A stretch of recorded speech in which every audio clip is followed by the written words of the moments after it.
February 27, 2025, Brisbane Magistrates Court. A 44-year-old Cleveland man faced the most serious charges of his life: drug trafficking and recruiting people into one of Australia's most dangerous criminal organizations. Taskforce Maxima had built what they believed was an airtight case: phone intercepts, surveillance footage, and evidence linking him to the Comancheros' desperate attempt to rebuild their shattered empire through a new street gang called the 50 Street Crew. Yet somehow, despite facing conspiracy charges that could send him to prison for decades, this alleged recruiter managed to walk free on bail. This is the story of how one man at the center of Queensland's largest gang recruitment investigation convinced a magistrate he wasn't a danger to the community, and why that decision sent shockwaves through law enforcement. The Cleveland Connection. Cleveland, a quiet bayside suburb east of Brisbane, seemed like an unlikely place to find the operational heart of a criminal conspiracy. Tree-lined streets, family homes, and weekend boaters created the perfect cover for what Taskforce Maxima would later describe as a sophisticated recruitment operation. The 44-year-old Cleveland resident had lived in the area for years, maintaining the facade of suburban respectability, while allegedly serving as a crucial link between the Comancheros' old guard and a new generation of potential criminals. To his neighbors, he was just another middle-aged man going about his daily business. They had no idea that their quiet street had become ground zero for one of the most significant organized crime investigations in Queensland's history.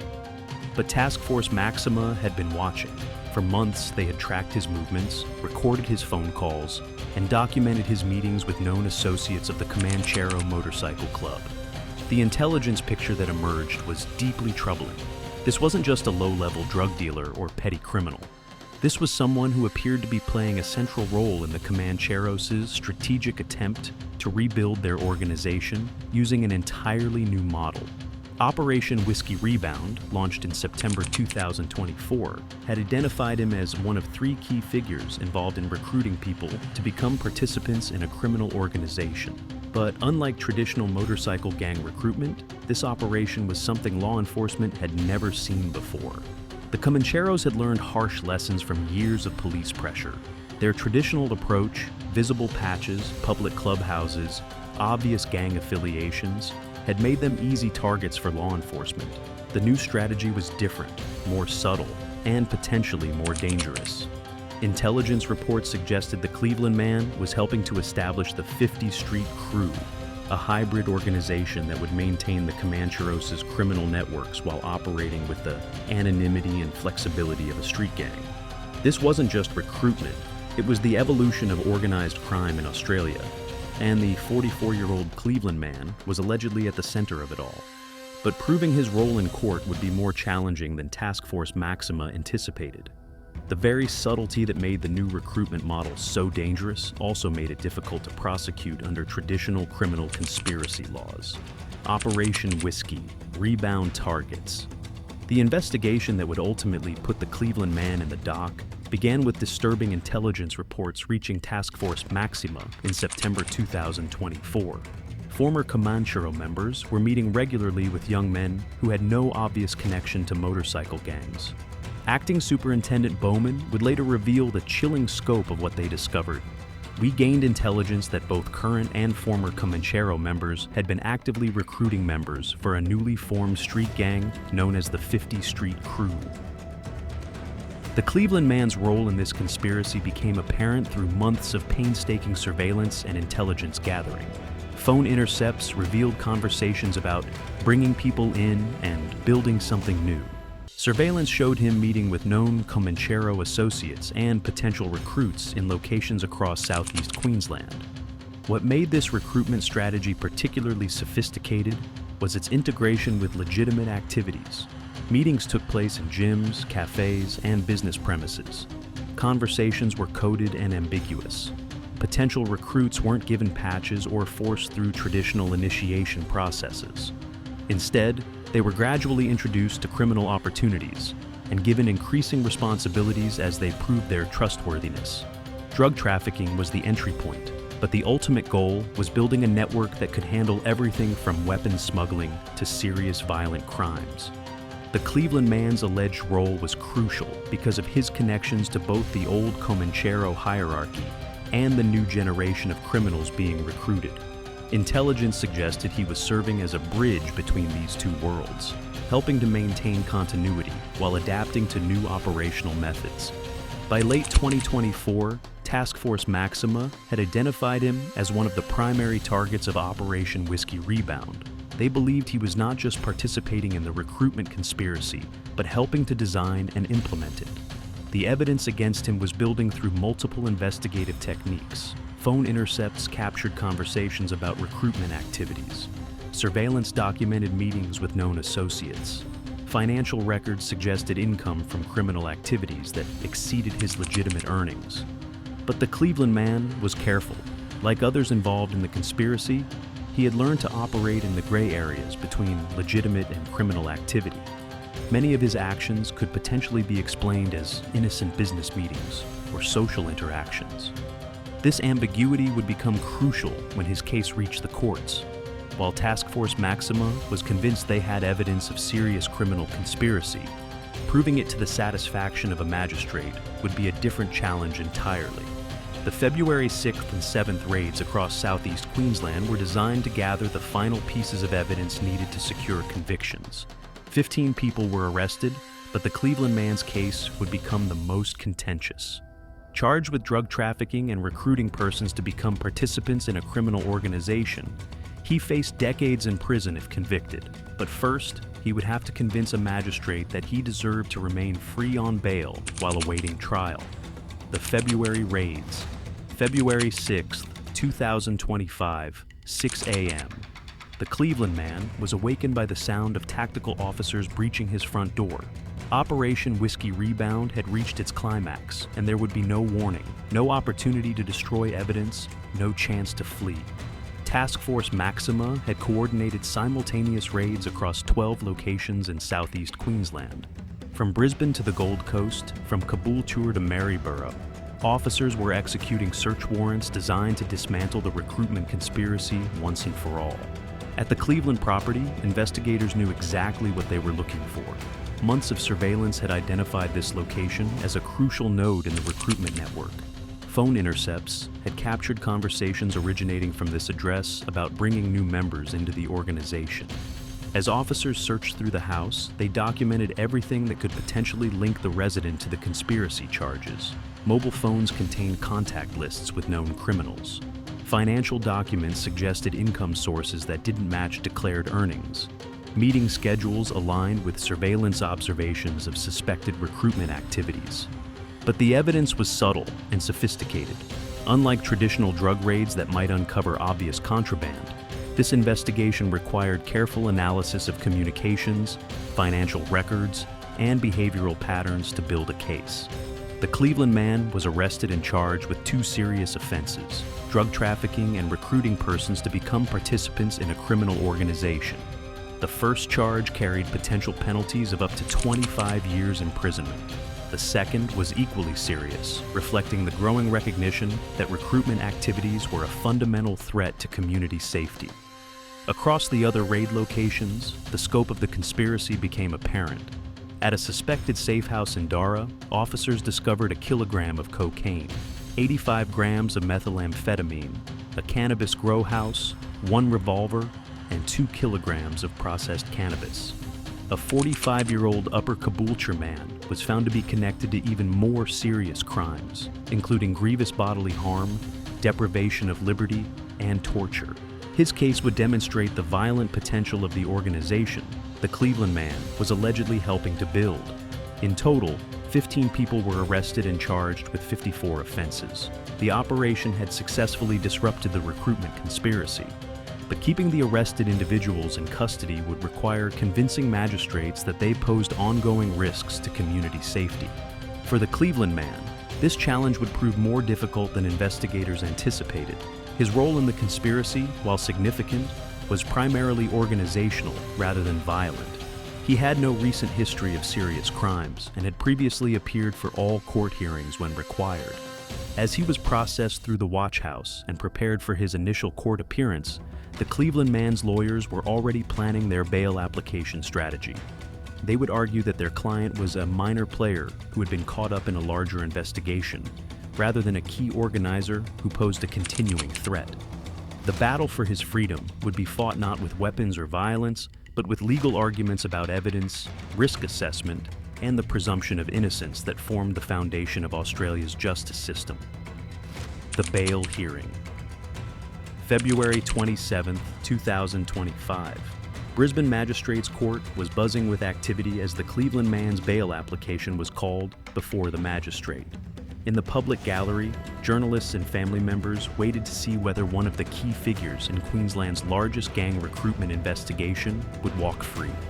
The prosecution's case against bail was built around the seriousness of the charges and the alleged ongoing nature of the criminal enterprise. Detective Inspector Craig Bowman from the Organised Crime Gangs Group had described the recruitment conspiracy as an active threat to community safety. Prosecutor Sarah Mitchell outlined the evidence against the Cleveland man, phone intercepts showing discussions about recruitment activities, surveillance footage documenting meetings with known criminals, and financial records suggesting income from illegal sources. This is not a case of someone who committed isolated criminal acts, Mitchell argued. The defendant is alleged to have been instrumental in building a criminal network designed to operate indefinitely. Releasing him on bail would allow him to continue these activities and potentially intimidate witnesses. The prosecution emphasized the sophisticated nature of the recruitment conspiracy. Unlike traditional criminal organizations that could be disrupted by arresting key leaders, the 50 Street Crew model was designed to be resilient and adaptive. The very charges he faces, recruiting persons to become participants in a criminal organization, demonstrate that his alleged criminal activity is ongoing by nature, the prosecutor continued. Every day he remains free is another opportunity to bring new criminals into the organization. But defense barrister James Anderson had a different story to tell. His client, he argued, was a minor player who had been caught up in a larger investigation through circumstantial associations rather than serious criminal activity. The prosecution's case relies heavily on ambiguous phone conversations and guilt by association, Anderson argued. My client has no recent history of violence, has appeared for all previous court hearings, and poses no flight risk to the community. Anderson challenged the interpretation of the phone intercepts that formed the cornerstone of the prosecution's case. Conversations about bringing people in could refer to legitimate employment opportunities. Meetings with various individuals could be social or business-related rather than criminal. The recruitment charges are novel and untested in higher courts, he continued.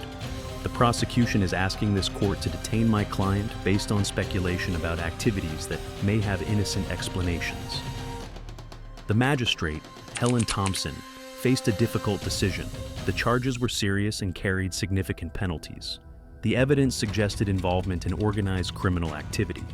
But the case was built largely on circumstantial evidence and communications that could potentially be interpreted in multiple ways. Magistrate Thompson questioned both sides about the strength of the evidence and the conditions that might adequately manage any risk posed by releasing the defendant on bail. The prosecution argued that no conditions could adequately address the risk, given the alleged nature of the recruitment activities. How could police monitor compliance with conditions when the criminal activity allegedly consisted of having conversations and meetings with other people? The defense proposed strict reporting conditions, restrictions on contact with known associates, and electronic monitoring if necessary. They argued that these measures could adequately manage any theoretical risk while preserving their client's right to liberty while awaiting trial. After considering the arguments for over an hour, Magistrate Thompson announced her decision. The Cleveland man would be granted bail, subject to strict conditions including daily reporting to police, surrender of his passport, and prohibition on contact with any known Comancheros members or associates. The decision sent shockwaves through the courtroom. Family members embraced the Cleveland man as he was released. Prosecutors looked stunned. Journalists rushed to file their reports about the surprising outcome. Aftermath and implications. The Cleveland man's successful bail application exposed fundamental challenges in prosecuting modern organized crime cases. Traditional approaches that had been effective against older generations of criminal organizations were proving inadequate for dealing with groups that had learned to adapt and evolve. Taskforce Maxima's investigation had uncovered a sophisticated recruitment conspiracy that posed genuine threats to community safety. But translating that intelligence into successful prosecutions required evidence that met legal standards designed for different types of criminal activity. The recruitment charges themselves were relatively novel in Australian law. While the offense of recruiting persons to become participants in a criminal organization had been used successfully in some cases, it remained challenging to prove when the alleged activities were subtle and ambiguous.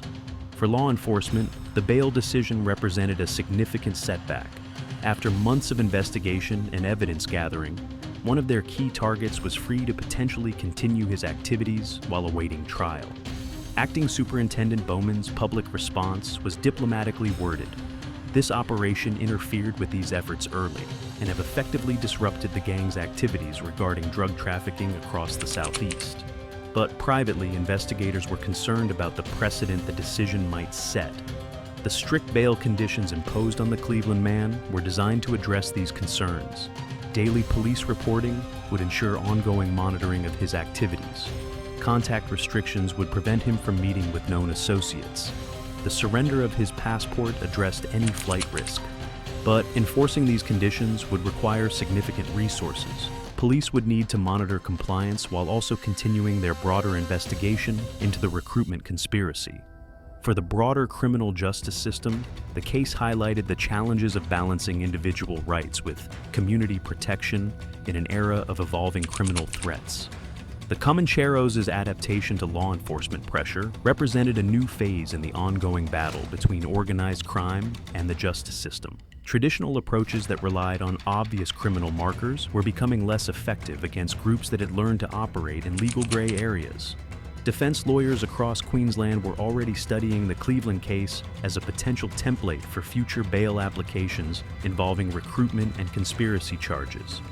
The bail decision also raised questions about whether existing laws and procedures were adequate for dealing with the evolving nature of organized crime recruitment. The broader conspiracy.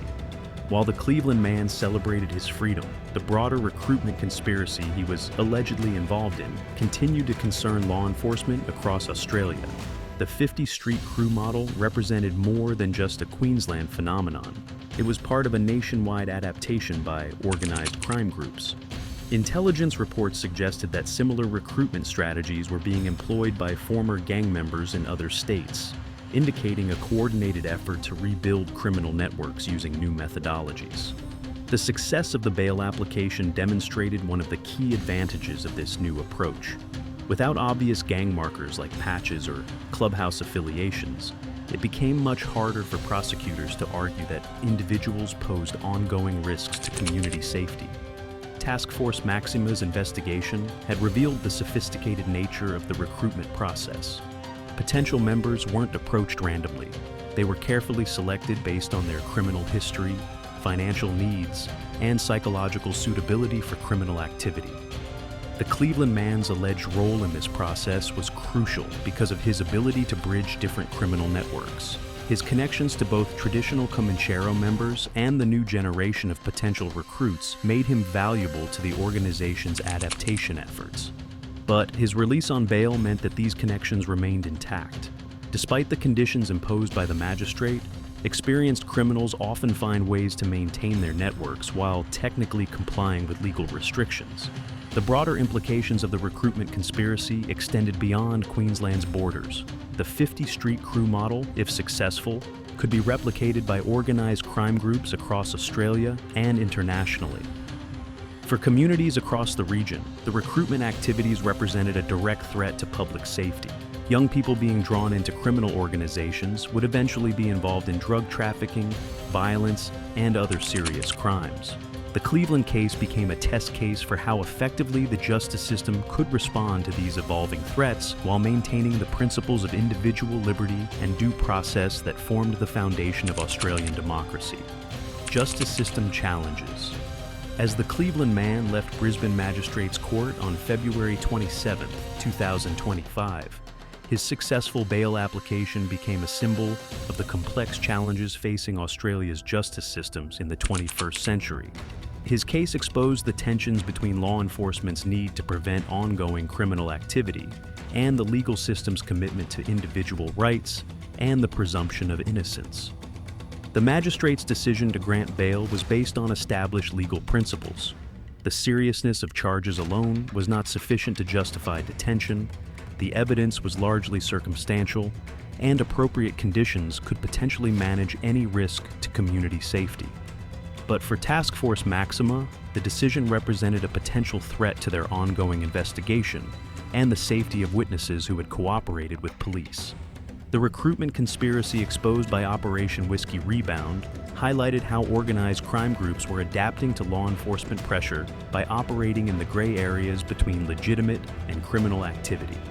Traditional prosecution strategies that had been successful against previous generations of criminals were proving less effective against groups that had learned to avoid obvious criminal markers while maintaining their essential criminal functions. The Cleveland man's case would now proceed to trial, where the evidence gathered by Taskforce Maxima would be tested in open court. His bail success had bought him time and freedom, but it had also increased the stakes for both prosecution and defense. For the broader community, his release served as a reminder that the fight against organized crime was becoming increasingly complex and that traditional approaches might need to evolve to meet new challenges. The recruitment conspiracy alleged in Operation Whiskey Rebound represented just one chapter in the ongoing battle between law enforcement and organized crime.